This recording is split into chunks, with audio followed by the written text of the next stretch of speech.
mag-create tayo ng new. So, file new. Tatlong klase kasi pwede kang gumawa ng program. The function block diagram, the ladder, tsaka UTF. Hindi ko pa na-experience yung UTF. Ang experience ko lang is the FBD, function block diagram. Kasi sa isang block diagram,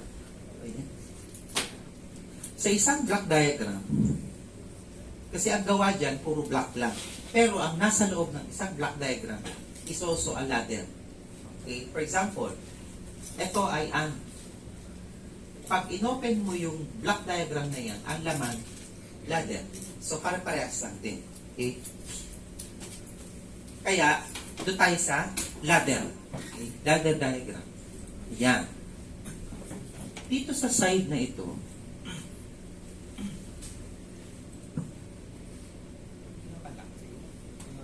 nandito yung mga gagamitin. Okay? Dito nakalagay make contact. Make contact is the normally open. Papansin nyo open. Then kapag nilagay nyo siya dyan, identify mo kung ano yung gagamitin. Sa atin, gagamitin natin yung I1. So I1, yan. Yan, I1. Okay? Another make contact, I2 naman siya. Okay? Tapos, ang output natin is a relay Q1. Okay? Dito sa software ni Logo, wala na yung kabilang ladder dito. Okay? Ewan ko, tinanggal nila. Kasi, mas maganda kung dalawa. Sa Japanese kasi, sa software ng Japanese, merong guhit dito, may guhit dito. So, to identify na siya ay ladder. Pero si Siemens, inassume na rin niya na ladder siya. Kasi kahit wala yung kabilang branch. Okay? So, ikabit natin itong dito, ito dito, ito dyan. So, AND gate na yan.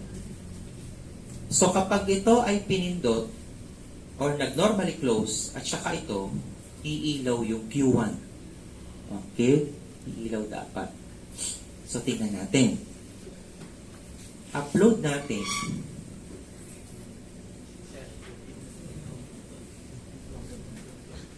Dito, ang communication niya is internet. Okay? So, lagay lang natin yung IP 192.168.0.1. Then, test. So, connected na siya. So, okay mo lang. Yes mo lang. Yes lang ng yes. Nandun na siya. Na-upload na. Sino yung mag-wire? Halika dito. Sa input, hindi na natin i-wire yung input. Why? Kasi given na siya. Okay? So, kapag ito ay winan mo yung I1, shorted na yon. Pag winan mo yung I2, shorted na rin yun. So, ikakabit lang natin is the output. Okay? So, si output, sabi natin kanina, itong indicator na ito. Kung papansin nyo, para siyang switch lang. Kung pwede na yung common, ayan, walang maagin. Yung common, diba nakaganyan siya. Ito, lagay natin sa 24 volts. Tapos, ito, nandito yung lamp. Ito yun. Itong isa ay dito. Itong isa, papunta sa negative. Or sa zero. So, kapag nag-on yun, iilaw to. Okay, so tingnan natin. So, i-wire niya. Sige, ilagay mo sa common 4. At, tama, common 4 papunta sa 24 volts. Tapos, yung Q4 papunta sa isang terminal ng indicator. Oo. Tapos yung isang indicator papunta sa ground. Yan. Sa 0. Ito na lang. Yan.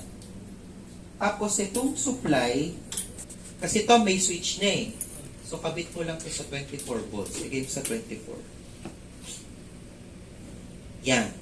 Tingnan natin kung tama yung load niya. So sabi, with the presence of 0, the output is 0. 0. Ayaw. Ilaw siya pag naka 1, 1. 1 at saka 1. Ay, ayaw. Hindi nag-trigger. Tama ba yung diagram mo? Check mo muna. 24 volts. Ground. Common. Papunta sa 24. Tapos ito. 1, 1 nga ba? Papunta sa LED. LED, papunta sa ground. Check natin, ha? 1 and 2 yun. Q1 and 2. Natin.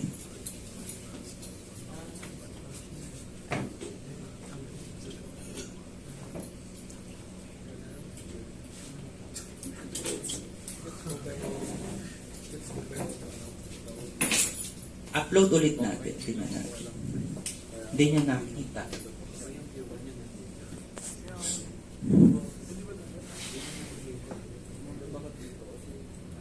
One.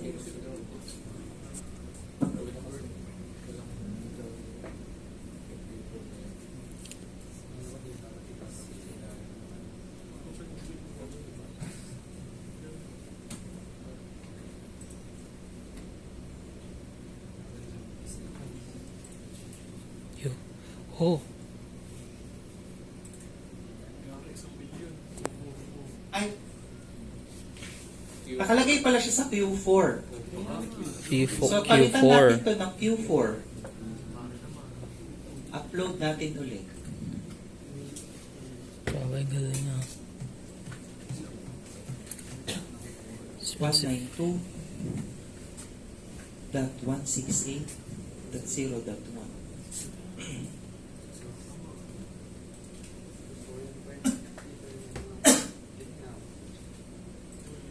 Ayun. So, nag-1-1, gumana yung output. With the presence of 0, the output is 0.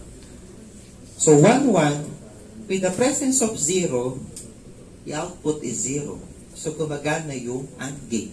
At try naman natin yung OR gate.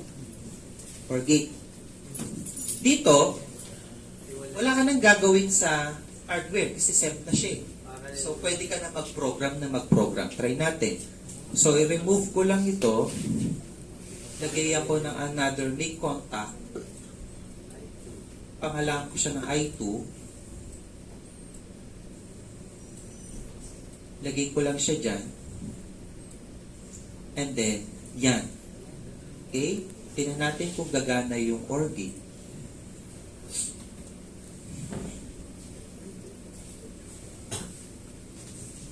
One 160.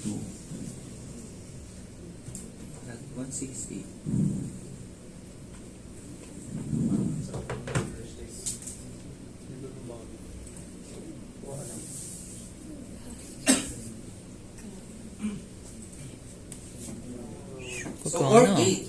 Sa OR gate, with the presence of 1, the output is 1. Pag pareha 0, patay. Iwan ko to, gagana. Iwan ko to, gagana. Parehas 1, gagana. So, that is using PLC. Okay? Question. Try natin yung, ano ba to? True pin. Saksak mo. Supplyan mo ng 24 volts.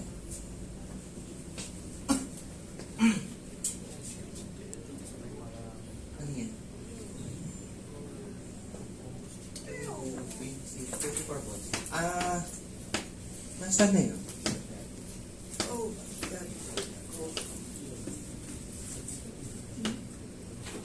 Palitan mo nito.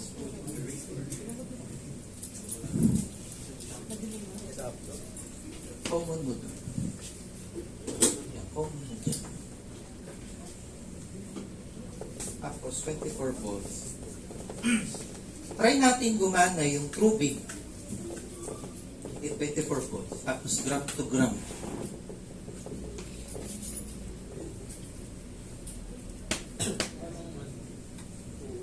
Pwede tayo maglagay ng another. Lagay natin sa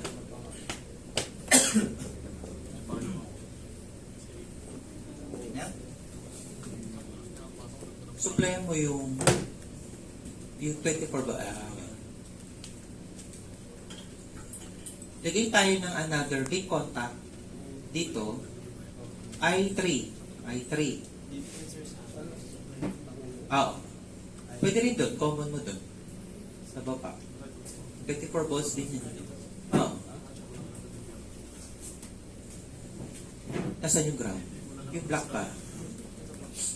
Hindi, yung black katabi ng 24 volts. Yun pa. Lagay tayo ng another output. So, ito ay Q3. Q3. Yan. I-touch mo yung gitna. Gitna, in between yung sensor. Yan. So, papansin nyo, pag meron siya na-detect, 0. Okay? 0 siya. Pag binitawan niya, mag-on yung output. Tingnan natin. So, lagay lang natin dito sa Q3.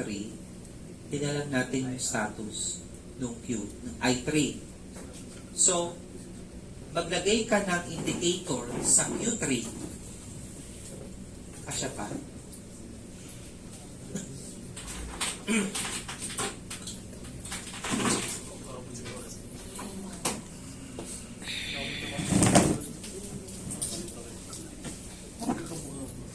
Ay, hindi. Iba. Si ano naman? Ikaw. Hindi ka dito.